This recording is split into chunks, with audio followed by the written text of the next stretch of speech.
Hvala lepa za vaše misli. Iztekla se je že dobra ura predstavitve. Jaz bi prosil za zaključne besede še gospodu uredniku revije Zaveza, gospodu Justinu Stanovniku.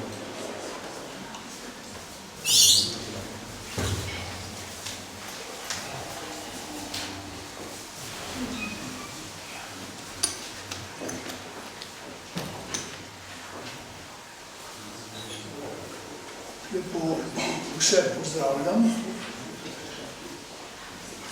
In vam najprej zaupam to, da čeprav se s temi stvarmi ukvarjam ne 20 let, ampak v nekem smislu 70, nekako moram priznati, da tega ne razumem prav dobro. Ne razumem namreč, kako se je to moglo zgoditi. Poleg tega ne razumem tudi, kako to, da ljudje ob nečem tako nenavadnem, tako pretresljivem, tako človeka zadavajočem, ne govorijo, da naša elita, ki je nekako strukturno določena za to, da ima intenzivno doživljanje, globinsko doživljanje, sočustvujoče doživljanje. In jih vendar to ne zanima. Govori se nekaj tako čudnega, kakor da bi nenadoma začela Ljubljanica teči nazaj na Vrhniko. In vendar ljudi, ki se po svoji dolžnosti morajo ukvarjati z obnašanjem rek, to sploh ne bi zanimalo. Tako čudno in nenavadno je tako to, da v resnici, kot rečeno, sam ne razumem prav dobro in velika večina ljudi tega tudi ne razume tako dobro. Zato sem nekako v zadregi, da ne bi tukaj pri svojih 84 letih lovil besede, nekatere zapisal in jih vam bom sedaj prebral. Poskušal bom pohiteti, da bo stvar prekončana. Torej, takole. Da smo Slovenci morali med drugimi nujnimi opravili postavljati tudi tako imenovane varne spominske plošče, je posledica več miselnih in družbenih dejavnikov. V prvi vrsti so to slovenski boljševiki, ki so v izključujočem ideološkem instinktu in zunaj slehernega moralnega in človeškega sentimenta izvedli ideološko revolucijo z vsemi revolucionarnimi rituali v narodu, ki so si ga okupatorji že razdeljali. To je ena stvar, slovenski boljševiki. Drugi so bili tu domači ljudje ali rojaki, tako imenovani Kozvekovci ali liberalci, ki so si v družbeni onemoglosti in civilizacijski omehčanosti v zavezništvu z boljševiki obetali družbeni prodor. Prav nazadnje, a nekako ne najmanj pomembno, pa so k temu prispevali Britanci, ki so veljavno politično pogodbo z demokratično begunsko vlado v Londonu zamenjali s habitualno imperialističnim dogovorom z boljševiki, z boljševiškimi stajniki na terenu. Kdor bo v zavezi 86, torej zadnji, ki jo boste lahko kupili že točno prihodnji teden, kdor bo v tej številki pripravi zbrane odlomke iz knjige mreže lažnih informacij, ki je napisal angleški novinar David Martin, mogo nekoliko bolj razumljivo, kako se je moglo zgoditi, da sta dva naroda z demokratičnimi izročili, Srbi in Slovenci, mogla postati plen boljševiške ideologije. To se ne bi bilo zgodilo, ko se ne bi Britanci, ki so jim bili Amerikanci prepustili vodstvo zavezniške politike na Balkanu, odločili, da politiko zamenjajo za intrigo. Zato bom, ker se o Angležih malo govori, v zvezi s tem povedal o njih še nekaj. Dve stvari posebej bremenita to britansko odločitev. Naredili je niso v času, ko so bili po umiku iz Francije junija 1940, nekaj mesecev sami v spopadu s silami vsi, ampak jeseni 1943, ko ni bilo več nobenega dvoma, da bodo zmagali zavezniki. In drugič, nekdaj na to, da so jih vezale obljube dane avgusta 1941 v Newfoundlandu v Kanadi, kjer so skupaj z Amerikanci slovesno izjavili, navajam, da bodo spoštovali pravico vseh narodov, da se izberejo tako vlado, pod kakršno hočejo živeti, in da bodo narodom vrnene, spet navajam, suverene pravice in avtonomnost oblasti, ki jim je bila odvzeta. A to še ni bilo vse. Britanci, ki so leta 1915 v imenu antantskih sil Francije in Rusije v Londonu se pogajali z Italijani, za kakšno ceno bi se udeležili vojne na njihovi strani, so jim za plačilo obljubili 1/3 slovenskega ozemlja s kakimi 250.000 prebivalcev.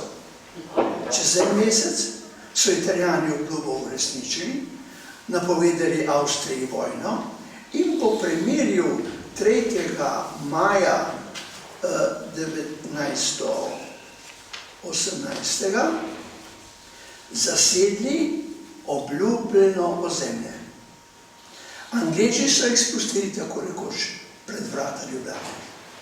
Ko jim je zagospodarila Italija, je tako 1/3 Slovencev prvič skusila to, kar je dobrih 20 let pozneje skusil cel narod. Z Londonskim paktom, ki so ga izpogajali Britanci, je bila 1/3 Slovencev izročena 20-letnemu enako brutalnemu kot perfidnemu raznarodovanju fašistične Italije. Do tretjega stika Slovencev z Britanci pa je prišlo leta 1945, maja, na avstrijskem Koroškem, kamor so se morali umakniti slovenski domobranci pred pritiskom komunističnih balkanskih divizij, ki so jih oborožili Britanci. Tam je prišlo do druge britanske kupčije Slovenci na račun Slovencev. V zameno za slovensko Koroško so Britanci predali komunistom domobransko azijsko vojsko, ki so jo boljševiki, brž ko so jo dobili v roke, pobili. Dogodil se je nedoumljivo grotesken absurd.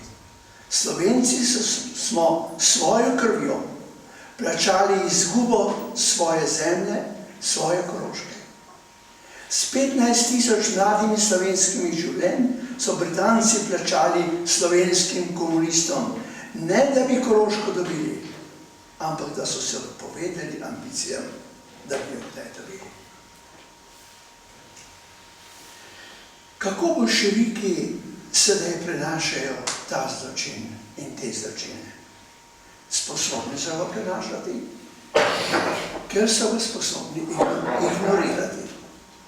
Pomislite, predstavljajte si to dvoje. 26. junija 1945 so partizani iz centralne Udbe odpeljali v gozdove za grčaricami 81 težkih domoranskih ranjencev in jih pobili, nekatere pa še žive spekali v brezno pri Kontrinu. Pomislite, 81 nepokretnih ljudi, mnoge brez rok in nog, so spleti z ceste po prijegu navzdol do Brezna. Kakšni pa so bili ti ljudje, da so potem še mogli živeti? Kaj pa so si domišljale partizanke, ki so si pri koritih v Dolenji vasi vračajoče umivale roke? Ali niso vedele, kako Ledi Medved, da se gorivskih rok ne da umiti? A vprašanje je drugo. Kako pa so potem mogle hoditi po Sloveniji 20 let, 40 let, 60 let in se dati za svoje početje, plačevati za odebljenimi kuvertami? Kako pa so to mogli? Kakšni ljudje pa so to bili, da so to mogli? Kdo bo odgovoril na to vprašanje, kako so potem živeli ti ubogi ljudje, ali ne rečem, ti nenavadni stvori? Ali se zdaj vprašate, zakaj imamo Slovenijo, kakršno imamo? Fantje, katerih imena so izpisane na ploščah, zbranih sedaj v teh 3 knjigah, so bili vojaki Slovenske narodne vojske. Katera vojska pa bi mogla biti bolj narodna, kakor tista, ki je neposredno prišla iz naroda za obrambo svojih ljudi, za obrambo naroda. Vojaki, ki niso dobivali nobenih pozivov, ampak so prišli sami. Ko bi bili živi, bi bili danes veterani. Veterani so namreč samo tisti, ki so bili kdaj vojaki. Partizani niso imeli pravice do tega visokega poziva, ker nikoli niso bili vojaki, ampak so bili milica boljševiške partije. Vojaki niso bili nikoli. Ko se bo nekoč tem vojakom v teh knjigah v spomin in počastitev v Ljubljani dvignil spomenik, bo na njem pisalo, da so branili sebe, svoj narod in Evropo, se pravi svojo civilizacijo. Na tistem spomeniku bo pisalo, da so bili tudi mučenci. Pomislite, koliko stoletij pa je že minilo v Evropi, odkar je bilo mogoče reči, za kakšne ljudi, da so opravljali ti 2 najvišji službi, da so bili vojaki in mučenci. Kaj lahko torej rečemo za ta spomenik? Reči moramo, da bo to spomenik slovenske elite. Danes namreč elite nimamo. Imamo ljudi, ki pobirajo nagrade in ploskanje, potem pa gredo na svoje ranče. Elite pa nimamo. Elita so ljudje, ki izrekajo besede, ki jih vsi slišijo, ki so tako pomembne, da jih ne more noben preslišati. Ljudje, ki uprizarjajo dejanja, ki jih vsi vidijo. Besede in dejanja, ki jih vsi slišijo in vidijo. Ki jih je mogoče posnemati in ob njih rasti. Iz katerih je mogoče, da vstaja in se oblikuje celoten narod. To je elita. Ali jo imamo? Imamo. Na farmih spominskih ploščah. Toda, če hočemo, da jo bo duhovno in moralno sproletariziran narod zagledal in jih razumel, moramo nekaj narediti. Predlagam, da organiziramo vsenarodni odbor farmih spominskih plošč.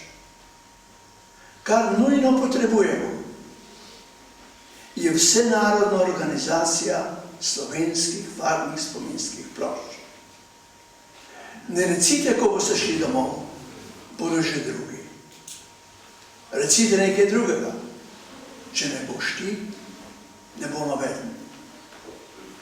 Samo vsakoleten spomin na dan, ko so bile plošče postavljene, in besede, ki so bile takrat izrečene, in misli, ki so šle takrat skozi nas, samo to narodovo osnovno obnovljeno vedenje nas bo naredilo za narod prihodnosti. Če pa bi se zgodilo, da bi na to pozabili, bomo mogoče še obstajali kot skupina ljudi, narod pa ne bomo več in svojega jezika več ne bomo govorili. Mogoče bomo še govorili besede, ki bodo zvenele, kot da bi bile naše. Naših misli pa te besede ne bodo nosile in našega vedenja te besede ne bodo izražale, ne našega srca, ne naše duše. Pred več kot 500 leti pred Kristusom je neki gospod iz Efeza rekel, da so besede vsem skupne. Ali so nam še skupne? Ali že vsi vemo, kaj pomenijo? Ali je 70-letna moč boljševiške laži besedam pustila toliko življenja, da se razume? Postavite si to vprašanje. Zadnji čas je, da to storimo. Boljševiška poškodovanost nas vse duši. Na vsak način moramo premisliti slovensko 20. stoletje. Ali bomo lahko ponovili? Na vsak način moramo premisliti slovensko 20. stoletje. Na vsak način moramo zgodovinsko dorasti. Hvala za poslušanje.